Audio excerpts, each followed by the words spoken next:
하나님의 말씀은 마태복음 26장 36절에서 46절 47쪽.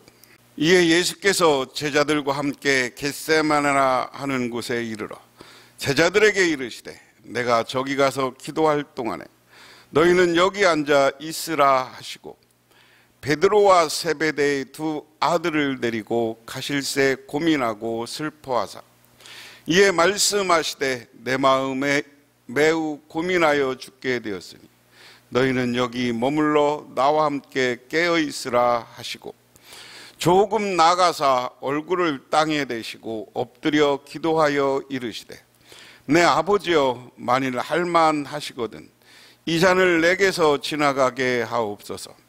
그러나 나의 원대로 마시옵고 아버지의 원대로 하옵소서 하시고 제자들에게 오사 그 자는 것을 보시고 베드로에게 말씀하시되 너희가 나와 함께 1시간도 이렇게 깨어있을 수 없더냐.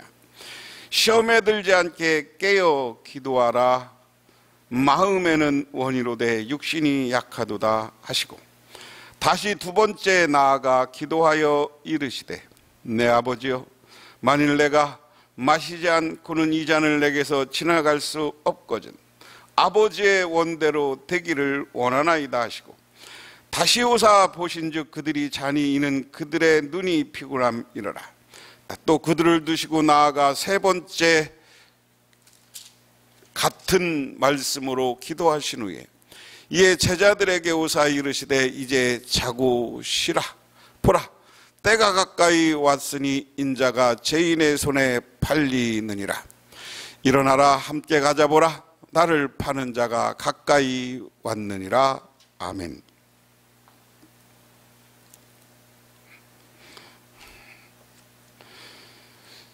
지난 시간에 예수님이 최후의 만찬을 하시고 제자들과 함께 겟세마네 동산에 가더라.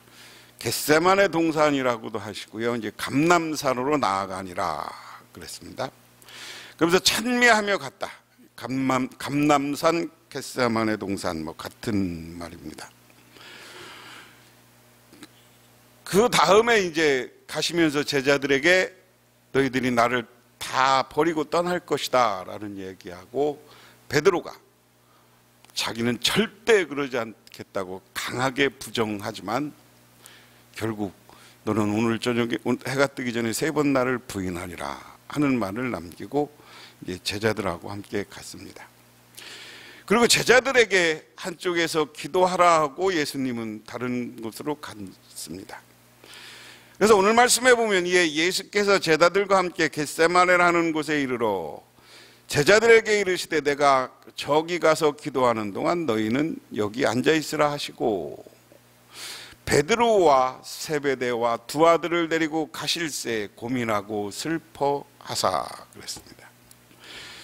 6월절 만찬을 마시고 예수님이 제자들과 함께 겟세마네라 하는 곳에 이르러 겟세마네는 감람산에 위치한 장소로 히브리어로는 기름의 틀, 히브리어로 카트 쉐마네라는 말입니다. 근처에 올리브 과수원이 있어서 감람산, 감람나무, 올리브나무 같은 뜻이죠. 그래서 감람산이었던 것 같고요. 그리고 가룟 유다와 군인들을 데리고 손쉽게 찾아온 것을 보면 아마도 예수님과 함께 자주 왔던 것으로 축축됩니다. 아마도 이것은 기도하기 위해 자주 찾고 예수님은 십자가에서 죽음을 맞이하기 전에 마지막 시간에도 기도를 하기 위해서 이곳에 왔다. 오늘 여기서 예수님이 기도하는 장면을 보면 우리가 이제 예수님의 신성, 인성 그 이야기를 합니다. 하나님이 어떻게 사람이 되냐? 이제 인카네이션, 임마누엘 이게 같은 말이거든요. 하나님이 육신이 되다, 영이 육신이 되다. 그게 다른 종교, 다른 신앙에서는 도저히 용납되지 않는 것이고요. 그럼에도 불구하고 우리가 예수님은 하나님의 아들이 이 땅에 오셨다. 근데 이 땅에 오셔서는 신성도 갖고 있지만 철저히 인성, 사람의 모습으로 오셨다는 거예요. 사람의 모습으로 오셨을 때 사람의 제약성, 사람이 때로는 기적을 일으키기도 하지만 철저히 사람만 가질 수 있는 제약성을 예수님이 가지고 있다.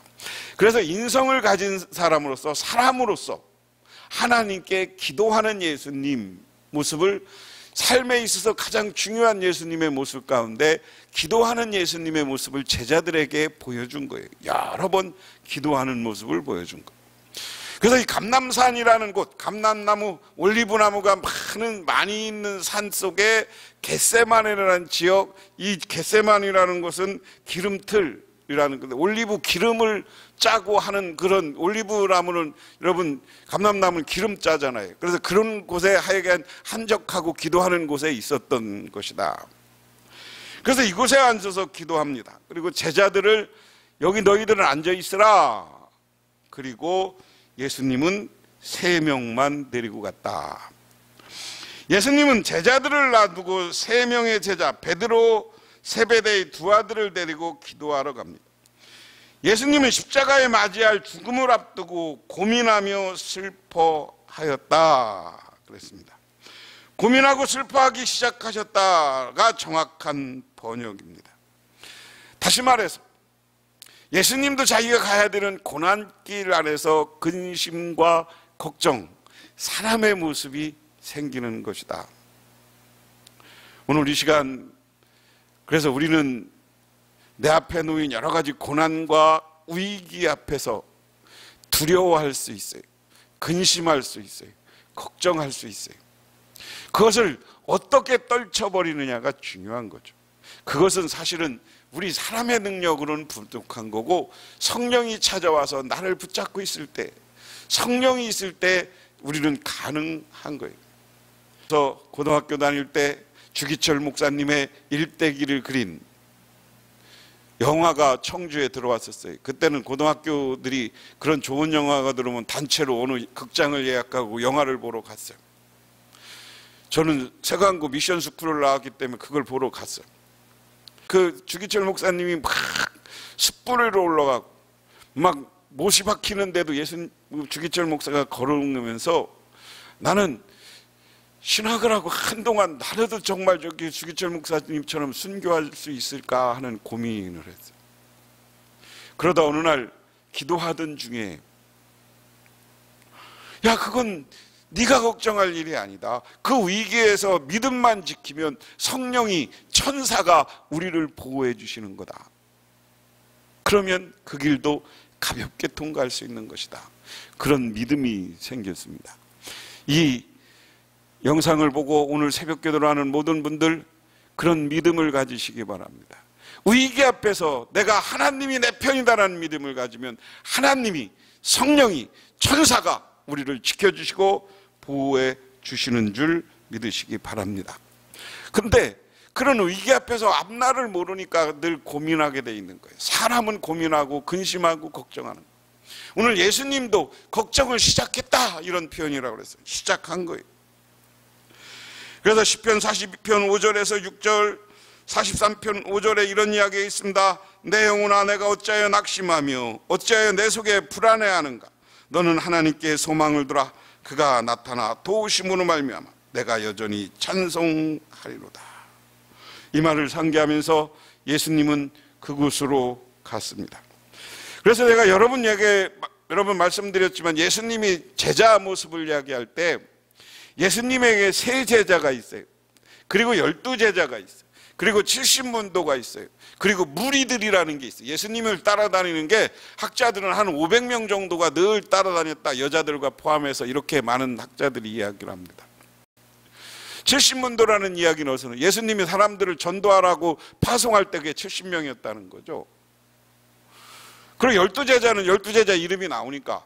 그런데 12제자, 예수님이 제자가 12명이 넘었다는 건 어디서 우리가 알 수 있는 건가? 예수님이 나중에 사도행전에 보면 예수님이 돌아가시고 부활하신 다음에 가룟 유다가 어디 가서 죽어요. 그리고 가룟 유다를 대신할 제자를 두 사람 중에 제비 뽑았다. 사도를 그렇게 해서 채운 것처럼 예수님이 꼭 12제자라는 건 여러 가지 신학적으로 이스라엘 백성들의 12지파를 상징하는 것이기 때문에 동양이나 서양이나 10이라는 숫자는 완전수를 이야기하기 때문에 그것을 상징하는 것으로 12제자지 그 주변에 많은 제자 따라다니는 사람들은 많았다. 우리가 이렇게 생각을 해야 되는 겁니다.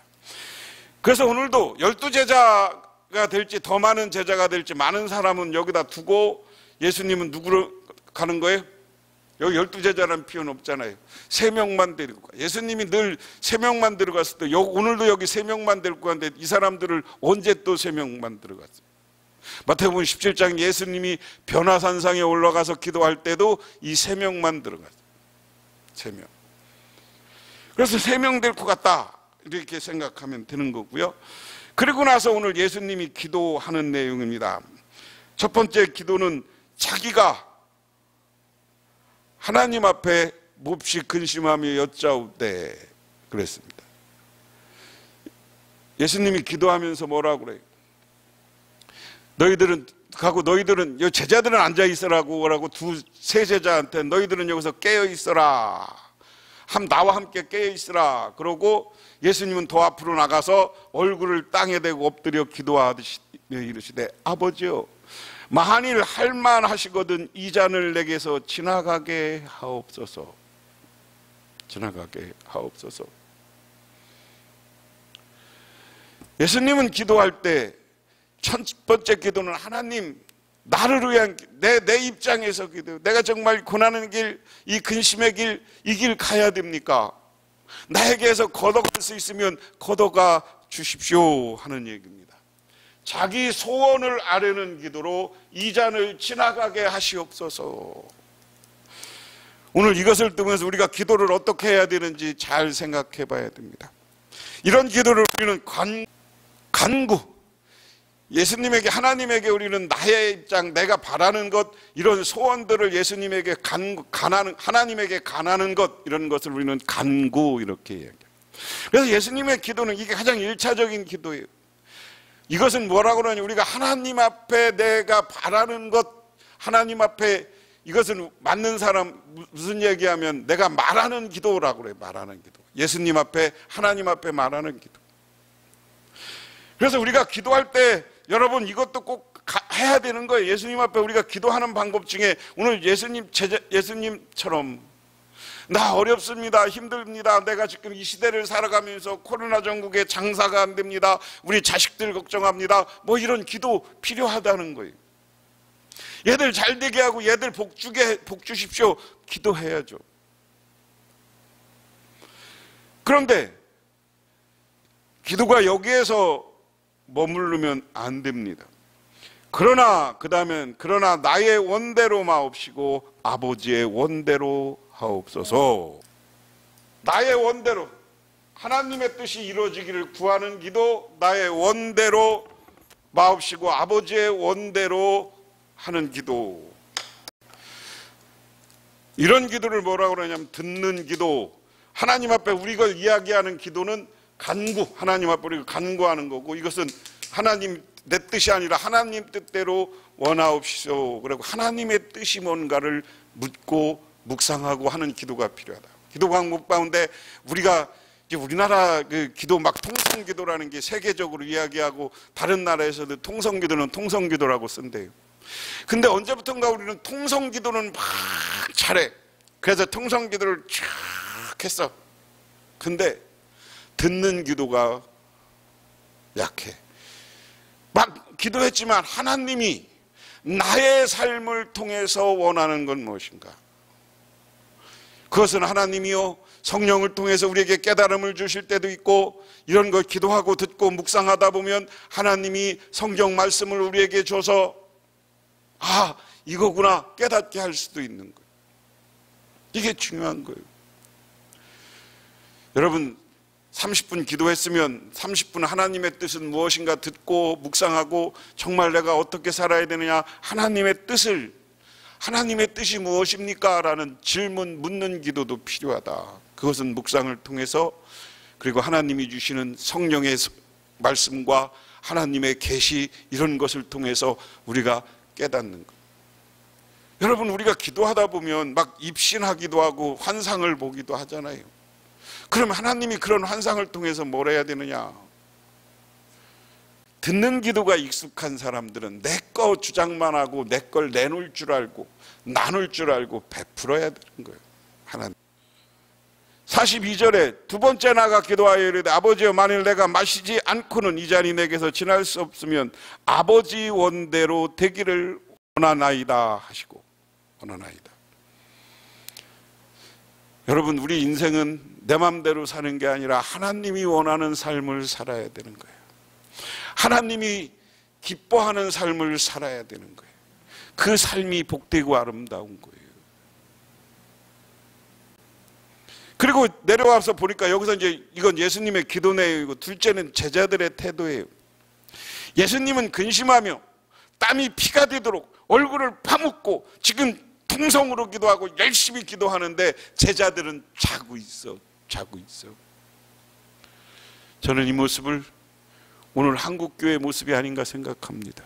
우리 교회의 모습이 아닌가 생각합니다. 한국에 지금 기도하는 사람들이 사라져가.